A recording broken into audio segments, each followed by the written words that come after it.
This is VOA News. I'm David Byrd.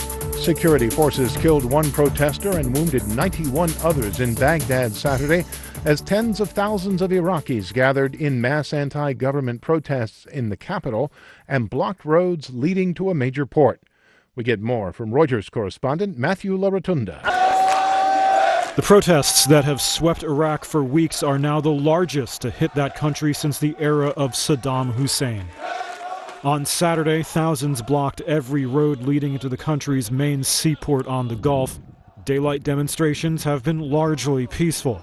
Violence happens as the sun goes down. Overnight, security forces used live ammunition. More than 250 people have died since the protests began. That's Matthew LaRotunda of Reuters. Turkey's defense ministry said that at least 13 people were killed in a car bombing near a market Saturday in the northern Syrian border town of Tal Abyad. There was no immediate claim of responsibility. The ministry blamed the attack on the Syrian Kurdish People's Protection Units, or YPG, the Kurdish component of the Syrian Democratic Forces. The ministry also called on world leaders to take a stand against the YPG, describing it as a cruel terror organization. Turkey has designated the YPG a terrorist group, but the United States considers it a key ally in the fight against the Islamic State group. Ankara seized control of Tal Abyad last month after the Turkish military and its allied Syrian militia launched a military incursion into northeastern Syria against the SDF.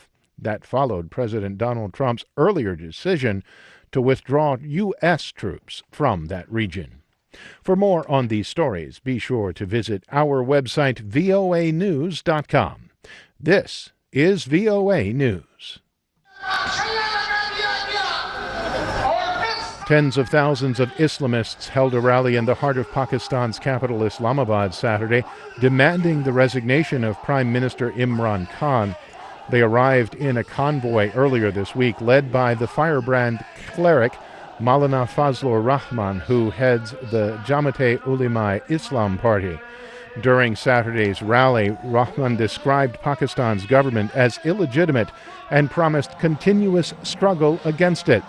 Rahman has given Prime Minister Imran Khan until Sunday night to resign over the country's economic hardships.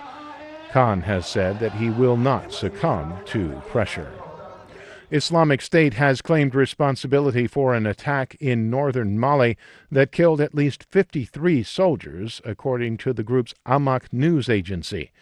Mali's government said that the soldiers and one civilian were killed in an attack on an army post in northern Mali, one of the deadliest strikes against the West African country's military in recent memory. The government said in a statement that reinforcements have been dispatched to secure the area and hunt down the attackers. In September, nearly 40 soldiers were killed in two separate jihadist attacks on two military bases. Hong Kong riot police continued to be out in force Saturday night as protesters set barricades on fire following a day of mass protest across the city. Thousands of black-clad masked protesters defied a police ban and streamed into Hong Kong's central shopping district for another rally demanding a meaningful autonomy after Beijing indicated it could tighten its grip on the territory. Scores of protesters occupied streets at the upscale Causeway Bay shopping area. Another big crowd converged at Victoria Park. The protests began in June over a now-shelved plan to allow extraditions to mainland China. They have since swelled into a movement seeking direct elections for Hong Kong's leaders, as the city was promised in 1997. Tens of thousands of baseball fans crammed into downtown Washington to celebrate the Washington Nationals World Series victory Saturday. Washington's Mayor Muriel Bowser said that the team made all Washingtonians proud. By finishing this fight, you have brought a tremendous amount of joy to our town and inspired a new generation of players and Nationals fans. Washington beat the Houston Astros 4-3 to win the city's first World Series title since 1924. I'm David Byrd, VOA News.